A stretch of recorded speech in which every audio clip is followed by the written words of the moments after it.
Shalom semuanya. Terima kasih Brother Eric dan semua tim PW. Saya kenal dia udah lama banget. Oke. Hari ini kita mau bahas tentang sebuah kebenaran firman yang saya berikan judul tabir. Tabir ini adalah sesuatu yang menghalangi manusia kepada Tuhan, menjadi pemisah antara manusia dengan Tuhan. Dan pada saat awal kata tabir itu diucapkan, kalau kita buka di Alkitab kita, itu adalah sesuatu yang sangat-sangat sebenarnya sesuatu yang sangat eksklusif sebenarnya begitu. Dan kita bisa lihat perbedaannya, nanti saya kasih lihat kata tabir pertama kali yang disebut di Perjanjian Lama itu seperti apa, kata tabir pertama kali yang diucapkan di Perjanjian Baru itu seperti apa. Selama penjelasan ini, coba Bapak Ibu dan kita semua, termasuk saya juga, kita mulai mikirin postur saya datang kepada Tuhan dalam hati saya itu seperti apa. Karena yang kita bahas ini fisiknya nih, kayak begini. Dan semua yang serba fisik di Perjanjian Lama itu dimasukin sama Tuhan ke dalam sini. Semuanya. Itu sebabnya kalau kita mengerti itu dengan benar, semua yang serba fisik dimasukin ke sini, berarti Tuhan mau sebuah hubungan yang sangat indah dan responnya kita juga harus benar, gitu aja. Contoh, dulu yang sakral adalah bait Allah, sekarang yang sakral adalah tubuhmu adalah bait Roh Kudus. Dimasukin ke sini toh. Dulu yang sakral adalah pengorbanan-pengorbanan, kalau baca imamat pasti ngejelimet, sekarang pengorbanan gak ada artinya tanpa ketaatan. Dulu yang sakral adalah sabatnya, sama Yesus dimentahkan sabatnya, dia buat mujizat di hari sabat. Dia ngajarin kepada manusia, sabat adalah masuk ke dalam perhentian Tuhan, tinggal di dalam damai Tuhan, dimasukin ke sini. Dulu yang sakral, anak 8 hari harus disunat, karena itu lambang daripada penyertaan Tuhan.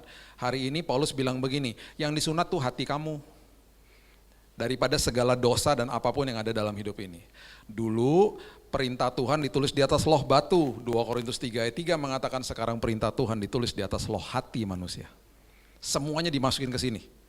Jadi itu sebabnya semua yang fisik di Perjanjian Lama, ketika kita sadar dan kita lihat satu-satu alurnya, ketika masuk ke dalam Perjanjian Baru dan Yesus ajarkan, dia lagi kasih tahu begini sama kita. Saya nggak perlu yang namanya ritual tata ibadah sebenarnya. Saya nggak katakan itu nggak penting ya. Saya nggak perlu begitu-begituannya, saya perlu hati kamu, sikap hatimu datang kepada saya. Sesederhana itu sebenarnya. Kalau kamu keluar dari gedung gereja hari ini, kalau saya bisa katakan gitu ya, kalau Roh Kudus bisa bicara nih hari ini sama kita yang kedengeran gitu ya, kamu harus paham bahwa tubuhmu adalah bait Roh Kudus. Makanya ada ayat di Alkitab yang mengatakan kalau ada sampai orang menghancurkan atau menganiaya bait Roh Kudus, orang Kristen yang hidupnya adalah bait Roh Kudus, bahaya hidupnya dia. Makanya orang-orang yang martir, yang dibunuh di bumi ini, mereka sedang menghancurkan bait Allah sebenarnya. Dan orang-orang yang membunuh orang Kristen, orang percaya, 2 hal terjadi. Dia bertobat terima Yesus, atau sesuatu yang sangat celaka terjadi sama dia. Karena Tuhan memperhitungkan semuanya. Yang dihancurkan adalah bait Roh Kudus. Dibuat mati, dihukum, dibunuh bahkan sama orang-orang seperti itu. Jadi ini semuanya udah ada di Alkitab. Nah, ada satu prinsip yang juga serba fisik, namanya tabir. Tabir ini kalau kita lihat hari ini horden. Nah ini kayak gini nah, ini horden nih. Bagus juga saya punya visual aid. Inilah tabir ya. Ini tabirnya begini nih ya. Sekarang coba lihat, kan sekarang Alkitab kita udah digital ya. Kalau dulu Pak kalau buka buku kan susah nih nyari-nyarinya. Sekarang kalau digital coba klik kata tabir pertama yang keluar di Perjanjian Lama, pasti keluarnya di kitab Keluaran. Coba lihat ya sama-sama saya ya. Keluaran pasalnya yang ke-26, ayatnya yang ke-31, itu pasti keluar kata tabir. Kita baca dulu ayat 30-nya. Ayat 30 dikatakan begini, jadi gini, prosesinya gini, urutannya gini. Manusia jatuh dalam dosa kan? Manusia di-expel dari atau dikeluarkan dari hadirat Tuhan, dikeluarin dari taman Firdaus. Dikeluarin dari situ, dijaga sama malaikat kerub, hadirat Tuhan gak bisa dihampiri. Oke? Waktu akhirnya keluar manusia dari hadirat Tuhan, Tuhan yang mau memulihkan hubungannya dengan manusia, Tuhan mulai bilang begini sama manusia, ayo buat mezbah. Tuhan mau ada sesuatu yang fisik, karena belum ada Yesus. Buat mezbah biar aku hadir. Bahkan di semak belukar ketika Musa mau datang kepada Tuhan, dia hadir di situ, tetapi ironisnya manusia nggak bisa dekat-dekat. Tuhan bilang gini, Musa jangan dekat-dekat karena ini tanah kudus. Ironis, karena kekudusan Tuhan bisa membunuh manusia, bukan Tuhan bunuh manusia, tetapi ketidakkudusan manusia bisa dilumat sama kekudusan Tuhan. Itu pengertiannya begitulah, ya. Jadi makanya dia bilang jangan dekat-dekat. Karena belum ada mediatornya, belum ada Yesusnya, belum ada orang yang bisa menutup dosa kamu pada saat itu. Oke. Dengan berjalannya waktu, kemudian bangsa Israel keluar dari Mesir, kemudian akhirnya Tuhan mulai kasih tahu, oh yuk sekarang buat tempat fisik di mana aku bisa hadir di dalamnya. Tuhan begitu rindu, dia mau ketemu sama manusia, tapi dibatasi sama dosa, itu sebabnya Tuhan punya prosesi-prosesi. Semua ini adalah gambaran nanti ketika Yesus akan datang sebagai imam besar agung. Nah kemudian manusia dibilang begini, ayo sekarang kamu buat yang namanya kemah Musa, atau yang kita kenal tabernakel Musa. Itu pertama kali yang kita kenal sampai hari ini ya, kalau kita lihat ya jadinya gedung gereja. Jangan pernah berpikir bahwa Tuhan hidup di dalam gedung gerejanya. Tuhan hidup di dalam kita hari ini ya. Itu gedungnya, gerejanya kan kita gitu ya. Tapi waktu saat itu begitu. Pertama kali cikal bakalnya adalah kemah Musa. Karena mereka mengembara, kemah itu bisa istilahnya di knockdown lah, bisa dibawa-bawa gitu ya. Nah pertama kali keluar begini, Keluaran 26 ayat 30 mengatakan begini. Kemudian haruslah kau dirikan kemah suci sesuai dengan rancangan yang telah ditunjukkan kepadamu di atas gunung itu. Oke, kemah suci dibangun. Nah perhatikan ayat 31, ini pertama kali kata tabir keluar di sini. Karena waktu dibangun, Tuhan bilang gini, sekarang harus ada pemisah antara Tuhan dengan manusia, nggak bisa sembarangan. Manusia nggak bisa ketemu sama Tuhan. Harus ada mediatornya. Tapi karena belum ada Yesus mediatornya, imam besar. Siapa imam besar yang pertama namanya? Loh. Hawa. Namanya Harun ya. Oke, Keluaran 26 ayat 31. Haruslah kau buat tabir dari kain ungu tua dan kain ungu muda. Kain kirmizi, lenan halus, dipintal benangnya haruslah dibuat dengan ada kerubnya buatan ahli tenun. Ribet ya? Ribet, pokoknya aturannya ribet. Ini kata tabir pertama kali keluar di situ. Haruslah ayat 32, engkau menggantungkannya pada 4 tiang dari kayu penaga yang disalut dengan emas, dengan ada kaitannya dari emas berdasarkan 4 alas perak. Haruslah tabir itu kau gantungkan pada kaitan penyambung tenda itu, dan haruslah, perhatikan ini, kau bawa tabut hukum ke sana, kemana? Ke belakang tabir. Sehingga tabir itu menjadi pemisah bagimu antara tempat kudus dan tempat maha kudus. Oke, perhatikan ini baik-baik. Saya harus jelasin ayat 33. Gini. Ada ruang kudus, ada ruang maha kudus di dalam kemah itu. Waktu imam besar masuk ya ke dalam kemahnya Musa, kemah suci tabernakel Musa, dia masuk ke dalam, nanti dia akan lihat horden, tabir. Firman Tuhan bilang, ada yang namanya tabut hukum atau tabut perjanjian di belakang tabir ini. Tabut perjanjian itu adalah lambang daripada hadirat Tuhan. Hadirat Tuhan akan turun di situ nantinya. Oke. Tabut perjanjian ada 3 isinya. Ayo apa aja? Isinya adalah 2 loh batu pada akhirnya. Kemudian di situ ada tongkatnya Harun. Kemudian di situ ada roti mana. 3-tiganya itu adalah lambang pemberontakan manusia kepada Tuhan. Ada 2 loh batu, lambang manusia berontak terhadap perintah Tuhan. Ada roti mana, itu lambang manusia berontak tidak percaya sama provisi Tuhan. Kemudian tongkat Harun, lambang manusia berontak kepada kepemimpinan daripada Tuhan. Itu ada di situ sebenarnya, itu kita nggak bahas itulah. Jadi tabut hukum dibawa ke belakang tabir. Ini semuanya harus ikutin karena ini ada kaitannya dengan apa yang Yesus lakukan. Waktu dibawa ke belakang tabir itu adalah hadirat Tuhan di situ. Nah, imam besar tugasnya setahun sekali dia akan masuk ke dalam ruang maha kudus. Karena dia mediatornya. Jadi waktu dia masuk ke dalam ruang maha kudus, dia bawa darah hewan.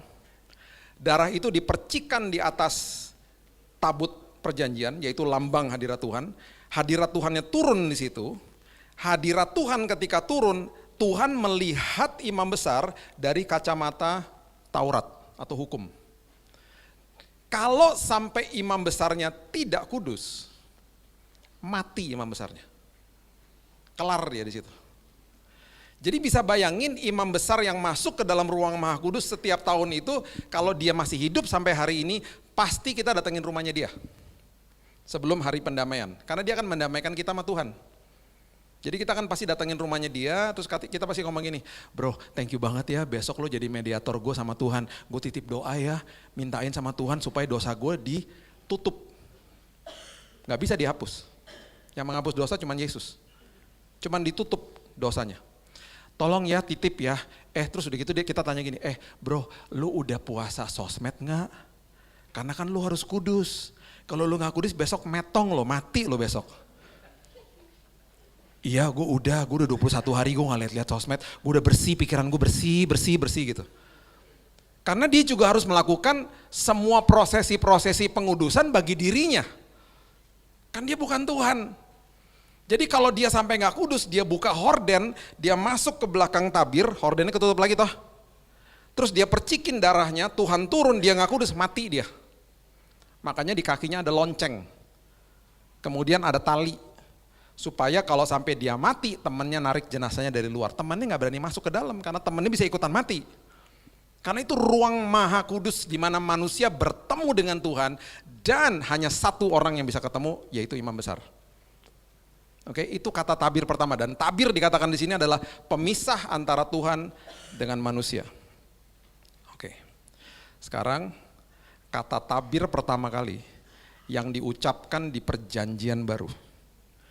Kalau Bapak Ibu klik kata tabir di Perjanjian Baru, pasti Alkitab kita akan mengatakan itu ada di Matius pasal yang ke-27 ayat yang ke-50 sampai 51 mengatakan begini. Matius 27 ayat 50 sampai 51. Apa yang terjadi? Pada saat ini yang masuk ke dalam ruang Maha Kudus itu bukan imam besar yang zaman Perjanjian Lama lagi, tetapi yang melakukan ini adalah Yesus, imam besar agung kita, dan dia masuk ke situ sekali untuk selamanya. Oke? Di zaman itu, di zaman Perjanjian Lama, imam besar hanya bisa melakukan penutupan dosa. Jadi kalau di sini saya nih, baju saya ini ya, ada noda dosa, imam besar zaman dulu cuma begini, tutupin. Yesus bukan nutup dosa, Yesus hapus dosa. Jadi kalau ada dosa di sini dan saya buka baju saya, hilang. Itu bedanya. Dahsyat kan? Terkagum-kagum gak kita sama Yesus? Matius 27 ayat 50 mengatakan begini, Yesus berseru pula dengan suara nyaring lalu menyerahkan nyawanya di kayu salib. Waktu dia katakan selesai di kayu salib, itu kata terakhir di kayu salib. Selesai, teleo, tetelestai, finish, complete. Selesai tugasnya dia, karyanya dia. Hal pertama yang terjadi, karena dia menggambarkan imam besar itu masuk ke dalam ruang Maha Kudus, hal pertama yang terjadi, dikatakan lihatlah tabir bait suci bukan tersingkap, terbelah Bapak Ibu. Terbelah dua dari atas sampai ke bawah alias dirobek sama dia, terjadi gempa bumi dan bukit-bukit batu terbelah. Kalau di Perjanjian Lama, imam besar masuk ke belakang horden, ke belakang tabir, itu hanya menyingkap tabir, dia masuk ke dalam, tabirnya ketutup lagi enggak? Ketutup lagi, dia enggak kelihatan. Waktu Yesus katakan selesai di kayu salib, tabir pemisah, horden pemisah dirobek sama dia, waktu dia masuk ke belakang tabir bait Allah, istilahnya kalau kita masih bisa lihat secara rohani, belakangnya Yesus itu masih kelihatan karena dirobek sama dia. Kenapa dirobek? Itu pertanyaannya. Kenapa dirobek? Kenapa dia masuk berhadapan sama Bapa di sorga, sama hadirat Bapa di sorga? Kenapa itu dirobek? Alkitab juga mencatat kenapa dirobek. Karena rupanya waktu dia masuk ke dalam ruang Maha Kudus, kenapa itu dirobek? Kenapa tidak ada pemisah lagi antara manusia dengan Tuhan karena dia adalah imam besar? Rupanya ada yang dibawa sama dia. Imam besar kan gak boleh bawa siapa-siapa. Imam besar gak boleh bawa jemaatnya. Imam besar gak boleh bawa manusianya. Kalau kita hidup di saat itu, imam besar nggak bisa bawa kita. Coba lihat Ibrani pasal yang ke-6 ayat 19 sampai 20. Ibrani pasal yang ke-6 ayat 19 sampai 20. Saya kalau baca ayat ini ya, berkali-kali, saya kalau nggak nangis, saya merinding. Coba lihat ya. Pengharapan itu, pengharapan kita ya, adalah sauh yang kuat dan aman bagi jiwa kita. Kenapa dikatakan kuat dan aman? Karena dulu pengharapannya manusia kepada Tuhan itu terbatas dan itu bisa dititipkan, hanya dititipkan kepada imam besar dan belum tentu juga sampai ke Tuhannya karena dititipin gitu ya. Pengharapannya itu nggak bisa langsung dibawa kepada Tuhan. Harus ada imam besarnya, harus ada mediatornya. Kali ini dikatakan begini, pengharapan itu, pengharapan kita hari ini adalah sauh yang kuat, jangkar yang kuat, aman bagi kita. Kenapa? Karena rupanya jangkar itu, sauh itu dilabuhkan sampai ke belakang. Wow. Berarti waktu tabirnya dirobek, semua pengharapan kita. Dia tanya sama kita, kamu perlu apa nak? Aku butuh kesembuhan. Aku butuh pemulihan. Aku butuh keselamatan buat hidupku. Karena aku masih jadi budak dosa waktu saat itu. Kan ini karya salib kan. Aku butuh ini, aku butuh ini. Tuhan bilang gini, aku bawa ya nak semua pengharapanku. Aku bawa masuk sampai ke belakang tabir. Aku serahkan kepada Bapa di sorga. Itu satu. Kita diperdamaikan juga dengan dia. Perhatikan apa yang terjadi berikut ini. Ini yang membuat saya merinding. Ayat ini mengatakan begini, ayat yang ke-20.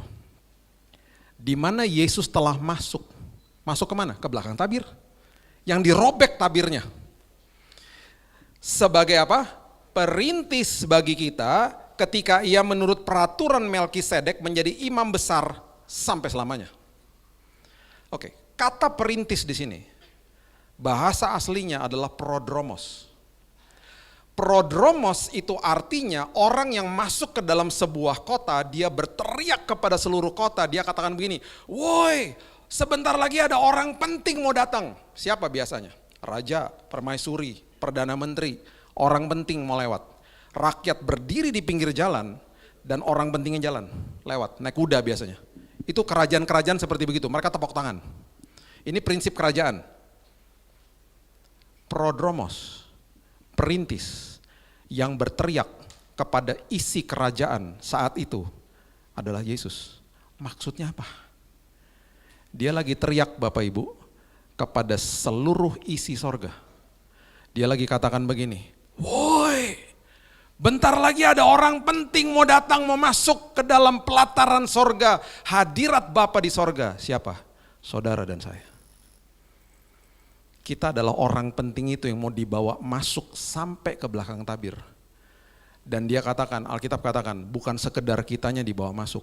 Semua kebutuhan kita dipertemukan dengan Bapa di sorga. Dan Bapa di sorga melihat kita. Hari itu dia tidak lagi lihat dosanya. Yang dia lihat adalah karya Yesus di kayu salib. Di mata dia saat itu, saat ini, kita sebagai anak-anak Tuhan, walaupun banyak salahnya, kita dilihat sempurna dan kita dilihat sangat kudus di matanya dia. Semua karena Yesus. Ketika kita ngerti ini, kita harusnya paham hari ini bahwa ini adalah pemberian yang sangat-sangat luar biasa. Sampai-sampai waktu dia bangkit dari kematian, ini kalimat yang dia katakan kepada Maria Magdalena, ketemu sama dia, Yohanes 20 ayat 17 mengatakan begini. Yohanes 20 ayat 17 dia katakan begini. Kata Yesus kepadanya, baru bangkit ya. Janganlah engkau memegang aku, sebab aku belum pergi kepada Bapa. Tetapi pergilah kepada saudara-saudaraku dan katakanlah kepada mereka bahwa sekarang aku akan pergi ke Bapakku dan Bapamu. Kepada Allahku dan Allahmu. Pertama kali dia kasih tahu, waktu dia bangkit, Bapakku adalah Bapakmu. Alias manusia diperdamaikan dengan Tuhan saat itu. Ini bukannya berarti nggak boleh pegang tubuhnya, ini artinya cling, maksudnya adalah gini, kamu jangan hanya lihat tubuh saya, terus kamu terkesima sama saya, kamu kultuskan tubuh saya, enggak. Saya nanti akan ketemu sama Bapa di sorga, saya akan naik ke sorga. Satu hari Roh Kudus akan diam di dalam kamu, itu yang kamu harus agungkan di dalam hidupmu. Itu maksudnya begitu sebenarnya, karena setelah ini kan dia dipegang tubuhnya sama Thomas. Ya bukan itu maksudnya, don't cling, do not cling. Jangan lihat saya dan kemudian mengagungkan tubuh saya, karena sebentar lagi saya nggak akan ada di sini. Tubuh saya kamu nggak bisa lihat lagi. Jadi jangan kamu agungkan tubuh ini, kamu bisa lihat dengan mata jasmani. Sebentar lagi sama seperti kita hari ini, kita nggak bisa lihat Yesus secara fisik.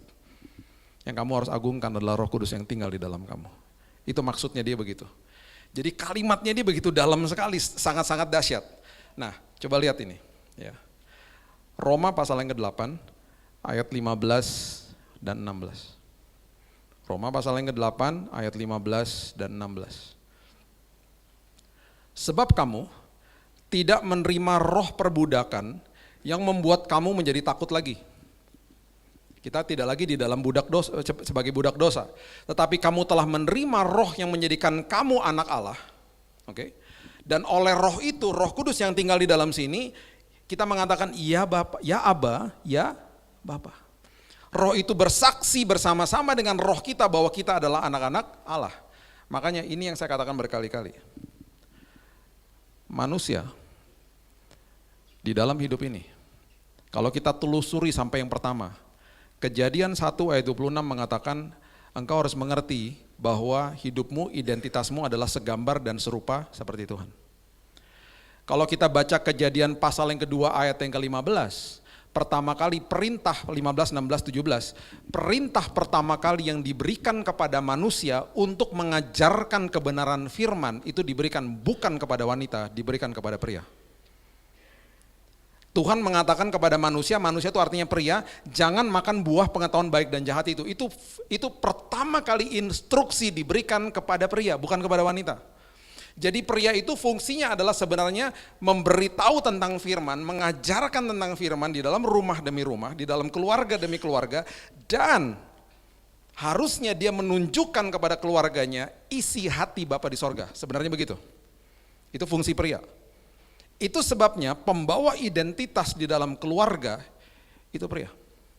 Wanita memberi kehangatan.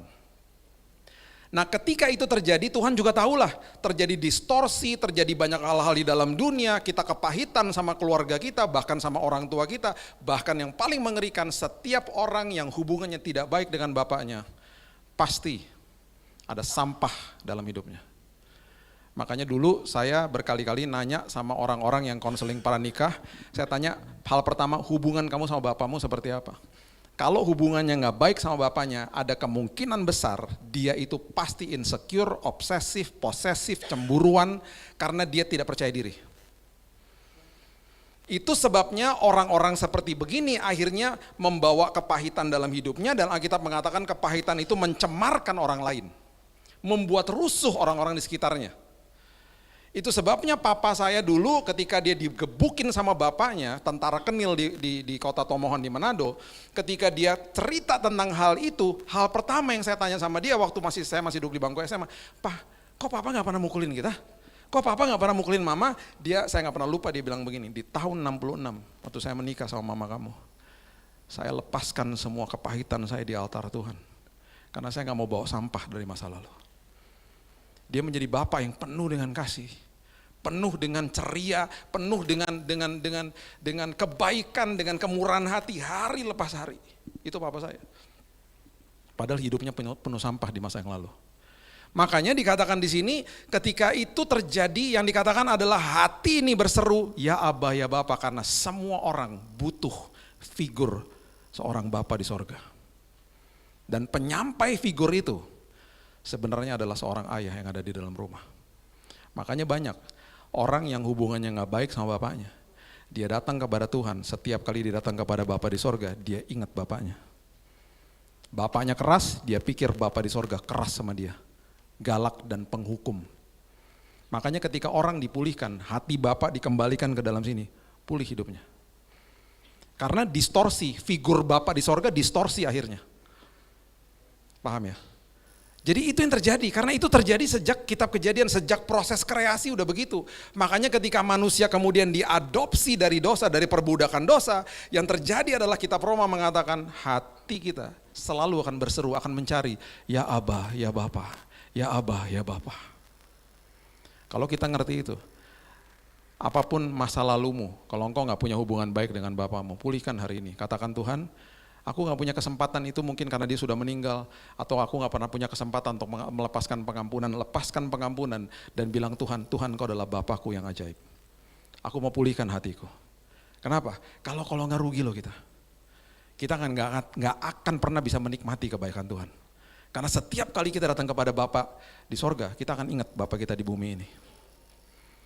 Makanya Bapak itu pembawa identitas yang luar biasa. Saya bilang sama diri saya sendiri waktu papa saya ngajarin itu, saya bilang, Tuhan, setiap hari dalam hidup anak-anak saya tidak akan pernah mau melewatkan hari lepas hari tanpa mengatakan I love you sama mereka.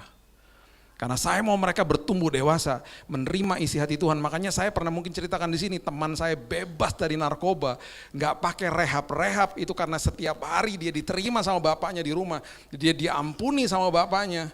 Dan satu hari dia bilang begini, Bill, aku bangun pagi setelah berbulan-bulan diterima sama bapakku. Bayangin gue pulang mabok, gue pulang lagi jackpot tuh dia lagi maksudnya lagi muntah. Gue ditemenin sama bokap gue dikasihi, gue dipeluk sama dia, gue dicium sama dia, gue didoain sama dia hari lepas hari. Satu hari Bill, gue gak tahan Bill, gue bangun pagi, gue bilang Tuhan aku mau lepaskan semua ini. Gue gak pakai rehab Bill. Kenapa? Kok bisa begitu? Tau gak dia bilang ini, gue lihat Yesus Bill dalam hidupnya bokap gue. Gue terima Yesus Bill, gue pulih hidup gue gak pakai rehab. Gue lihat Yesus dalam hidupnya dia. Itu fungsi Bapa makanya di dalam hidup manusia. Makanya hati kita selalu akan yearning, akan selalu cari, makanya ada ayat ini. Coba sekarang lihat, setelah jadi anak, setelah kita diadopsi jadi anak, tabirnya terbelah dua. Alkitab mengatakan begini di Galatia pasal yang keempat ayat 6-7. Galatia 4 ayat 6-7. Karena kamu adalah anak, maka Allah telah menyuluh roh anaknya ke dalam hati kita, yang berseru ya Aba, ya Bapa. Jadi kamu bukan lagi hamba dikatakan, melainkan anak, dan jikalau kamu anak, maka kamu juga adalah ahli waris oleh Allah. Ini urutannya jelas nih, anak, ahli waris, terus Alkitab mengatakan dengan sangat komplit, dia kasih tahu lagi status kita di hadapan Tuhan, Roma 8 ayat 17. Roma 8 ayat 17. Dan jika kita adalah anak dulu kan tadi kan, diadopsi jadi anak toh, maka kamu juga adalah ahli waris. Kemudian dia katakan begini, kalau kamu anak, kalau kamu ahli waris, berarti kamu adalah orang-orang yang berhak menerima janji-janji Allah. Bahasa Inggrisnya dikatakan all the promises of God. Semua janji Allah yang akan menerimanya bersama-sama dengan Kristus, yaitu jika kita menderita bersama-sama dengan Dia, supaya kita dipermuliakan bersama-sama dengan Dia. Kata menderita adalah simpateko, atau kalimat yang mengatakan bahwa apapun yang saya lakukan, saya menerima kasih Tuhan. Dan saya menghargai apa yang Yesus lakukan di kayu salib. Hari ini kita semuanya adalah anak, ahli waris, dan orang yang punya hak penuh atas semua janji Allah. Bapak Ibu, kalau kita mengerti ini dengan benar, hari ini setiap kali kita berdoa, katakan kepada diri kita, tidak ada lagi murka Tuhan atas hidup kita. Saya sangat menentang khotbah-khotbah yang mengatakan Tuhan murka, Tuhan marah kepada manusia, Tuhan menghukum manusia. Enggak ada hari ini. Saya mau luruskan ya. Tidak ada, Roma 8 ayat 1 mengatakan begini, Roma 8 ayat 1 jelas sekali, tidak ada lagi penghukuman di dalam Kristus Yesus. Gak ada. Kenapa? Selesai di kayu salib. Tabirnya dirobek sama dia. Saya sedih ketika masih ada khotbah-khotbah yang mengatakan bahwa Tuhan murka, Tuhan marah, Tuhan kirim api di Los Angeles membakar manusia. Itu sama aja khotbah-khotbah seperti begitu, berarti tabirnya dijahit lagi. Tabirnya dijahit lagi, terus masih dikasih tahu begini, Tuhan memisahkan hidupnya dari dirimu. Kamu harus lakukan begini-begini baru nanti Tuhan akan lakukan. Enggak gitu. Bayangin ya, nanti penghakiman akhir pun itu ada 2 tahta loh. Nanti satu hari kita belajar ya, ada 2 tahta nanti. Yang satu namanya tahta pengadilan Kristus, yang satu lagi namanya tahta putih yang besar. Ada 2 tahta nanti. Setiap orang percaya itu akan berdiri di tahta pengadilan Kristus namanya. Yang dinilai di situ itu orang-orang kita nih semuanya masuk ke dalam pengadilan itu, jiwanya udah diselamatkan. Yang nanti dihakimi adalah perbuatan kita hari ini untuk menentukan upah di sorga. Nggak pernah dengar ya khotbah kayak gini. Semua orang yang tidak percaya itu nanti akan masuk ke dalam tahta putih yang besar, itu penghakiman terakhir buat mereka. Jadi kita tahtanya aja dipisahin nanti. Alkitab dengan jelas mengatakan nanti semuanya akan dihakimi sesuai dengan perbuatannya untuk menentukan upahnya di sorga. Nanti satu hari kita dalami lah, saya nggak punya waktu untuk itu. Itu panjang penjelasannya dan luar biasa. Jadi iman kita hari ini menyelamatkan kita di dalam Tuhan, posisi kita. Perbuatan kita menentukan nanti upahnya seperti apa di sorga. How we gonna spend eternity itu dari perbuatan hari ini. Makanya firman Tuhan bilang apa? Kalau kamu memberikan kebaikan kepada orang yang bisa balas kepada kamu, upahmu besar di sorga. Kalau kamu mengampuni musuhmu, upahmu besar di sorga. Gitu loh. Kumpulkan harta di sorga. Itu maksudnya itu. Perbuatan kita itu menentukan nantinya. Upahnya apa? Saya nggak tahu lah, kan Tuhan yang kasih. Saya nggak tahu, dan pasti indah lah, saya nggak tahu apaan.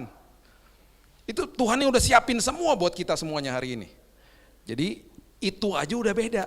Makanya kalau hari ini masih dihotbahkan, oh Tuhan murka lah, Tuhan begini sama manusia. Bagi saya itu tidak alkitabiah.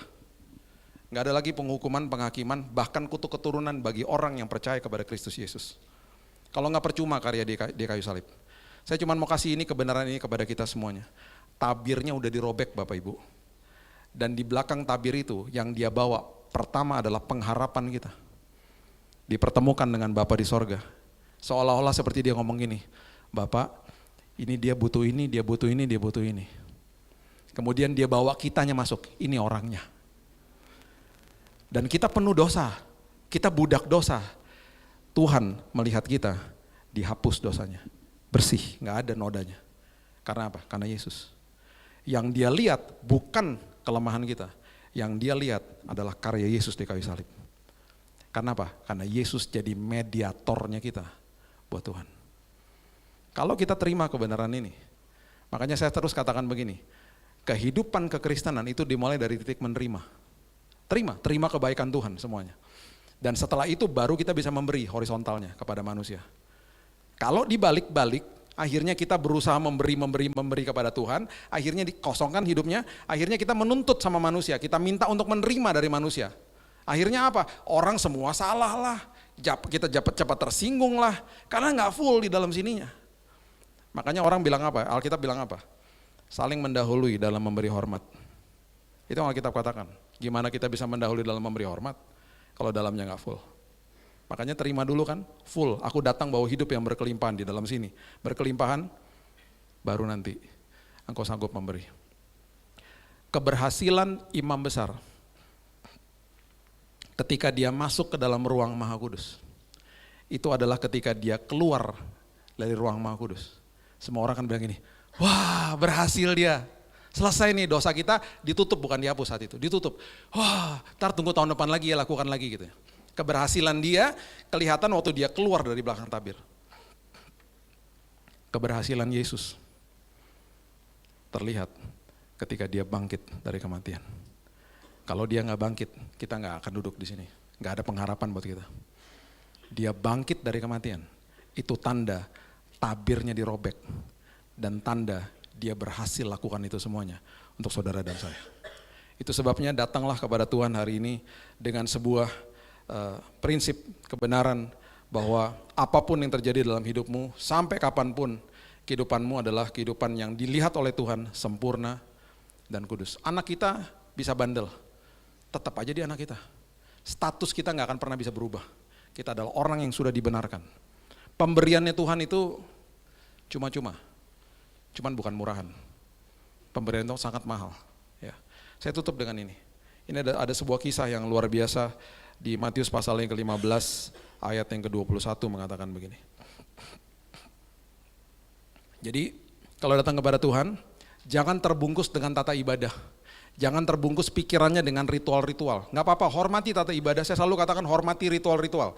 Datang kepada Tuhan dengan segenap hatimu, dengan keberadaanmu, dengan apa adanya. Tuhan sangat-sangat menghargai kita datang kepada Tuhan dengan apa adanya. Banyak orang tanya gini sama saya, tapi gue lagi berdoa sama Tuhan gak seperti dia doanya, doa gue begini. Terus saya tanya, emangnya kenapa? Justru doa seperti begitu sangat organik, itu dari isi hati kamu, justru itu paling dahsyat.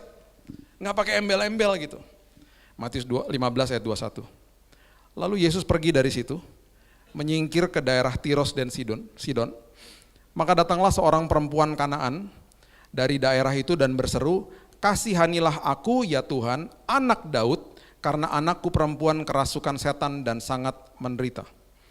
Perempuan ini bukan perempuan Yahudi, dia datang kepada Yesus, dia katakan, anak Daud, dia teriak, anakku perempuan kerasukan setan dan sangat menderita. Perhatikan ayat 23, Yesus sama sekali tidak menjawabnya.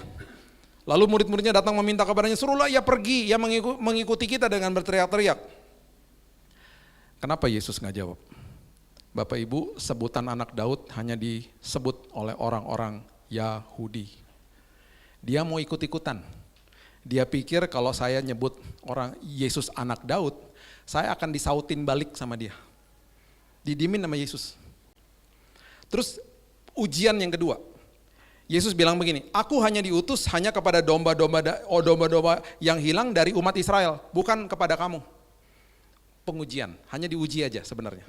Tetapi perempuan itu mendekat dan menyembah dia dan berkata, Tuhan tolong aku. Tetapi Yesus menjawab, tidak patut mengambil roti yang disediakan bagi anak-anak yang melemparkannya kepada anjing.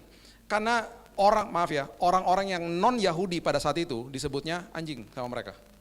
Sama orang-orang Yahudi maksudnya. Yesus lagi menguji dia. Terus dia bilang begini, benar Tuhan, namun kan anjing makan remah-remah yang jatuh dari meja tuannya. Mau cuman dikit aja kuasa Tuhan, aku terima deh Tuhan. Karena walaupun cuman remah-remah, pasti itu punya kuasa untuk menyembuhkan anakku. Kata perempuan itu, benar Tuhan, namun anjing makan remah-remah yang jatuh dari meja tuannya. Perhatikan kalimat ini, dia katakan benar Tuhan. Dia gak sebut lagi anak Daud. Dia tinggalin itu semua ritual-ritualnya dia. Perhatikan apa jawab Yesus. Hai ibu, besar imanmu, maka jadilah kepadamu seperti yang kau kehendaki, dan seketika itu juga anaknya sembuh. Inti daripada kalimat ini, cerita ini, dia mau hubungan sama kita. Bukan ritual dan tata ibadah. Hormati ritual yang berbeda-beda, hormati tata ibadah. Datang kepada Tuhan dengan segenap isi hatimu, dengan keberadaanmu, dengan kondisimu, dia sangat sayang. Dan bagi dia, di mata dia, engkau sangat-sangat berharga. Bahkan Alkitab mengatakan engkau adalah berlian di mata dia. Mau sampai kapanpun engkau adalah anak. Bahkan nanti tahta kita aja, tahta pengadilan kita beda kok. Kenapa? Karena kita adalah orang-orang yang sudah diselamatkan. Di pengadilan akhir itu, penghakiman akhir itu kita sudah diselamatkan di situ. Kita hanya dihakimi sesuai sama perbuatan kita untuk menentukan upah di sorga. Alkitab dahsyat, Alkitab sudah kasih mappingnya semuanya tentang keselamatan hidup manusia. Ini hanya bagian kecil aja, yang paling tidak kita mengerti hari ini, bahwa tabir sudah dirobek, tabir sudah nggak ada lagi. Makanya kita bisa ngomong begini sama Tuhan, bisa menghampiri tahtanya kapan saja toh, di mana saja, dalam kondisi apa saja. Bapa yang baik, kita bisa ngomong gitu di angkot, kita bisa ngomong gitu di kamar mandi, kita bisa ngomong itu di mana saja. Yang terjadi adalah hadiratnya selalu manunggal sama kita. Saya cuma tutup sama ini. Perhatikan antara perbedaan antara kalimat atau kata hadirat dengan kehadiran. Oke? Tuhan selalu hadir dalam hidup kita, tidak pernah tidak. Roh Kudus diam di sini, nggak pernah ninggalin kita. Seringkali manusia suka ngomong gini, aku nggak rasa hadirat Tuhan, itu salah kita sendiri. Oke? Saya bisa hadir di dalam sebuah pesta pernikahan karena saking besarnya saya nggak ketemu sama teman saya Boni misalnya. Besok-besok pas ketemu ngomong gini, lo kemarin kemana Bill? Gue kemarin ke pernikahan di Balai Samudra misalnya.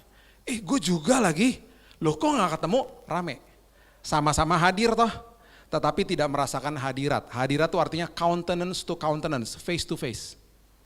Saya bisa hadir bersama-sama dengan anak saya di rumah, tiba-tiba itu anak masih kecil misalnya, itu anak jatuh karena saya tidak ada hadiratnya bersama dengan dia. Sama-sama hadir. Nah, Tuhan hadir di sini, gak pernah enggak.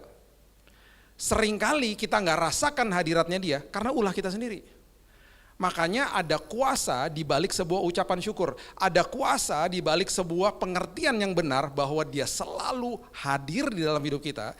Itu sebabnya kalau kita ngucap syukur ya, ini salah satu contoh pengucapan syukur. Orang yang ngucap syukur adalah orang yang sedang memalingkan wajahnya kepada hadirat Tuhan dan katakan, terima kasih ya Tuhan, aku sadar Engkau ada dan hadir dalam hidupku. Yang seringkali dilakukan sama iblis adalah kita lihat masalah dan kita selalu bersungut-sungut dan lain sebagainya. Kita lagi dipalingkan wajah kita untuk lihat masalah dan gak sadar Tuhan hadir. Padahal dia ada di situ selalu. Jadi senantiasa ketika ada ucapan syukur dan katakan begini, Tuhan makasih ya, Engkau baik bagiku. Engkau tidak pernah berseberangan sama aku. Engkau tidak pernah meninggalkan aku. Kita lagi memalingkan wajah kita dan sadar bahwa hadiratnya selalu bersama dengan kita. Itu pentingnya itu.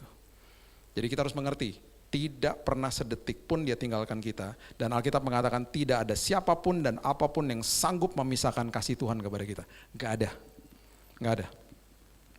Kita adalah umat yang sangat dikasihi dia. Amin. Oke, mari kita tundukkan kepala kita. Kita siapkan hati kita untuk perjamuan kudus. Dan ingat, ketika nanti kita makan tubuh dan darah Kristus yang manunggal dengan hidup kita, percayalah dan ingatlah bahwa waktu dia katakan selesai di karya kayu salib, tabir sudah dibelah, dirobek sama dia. Dan hari ini kita sudah diperdamaikan dengan Tuhan. Terima kasih Yesus.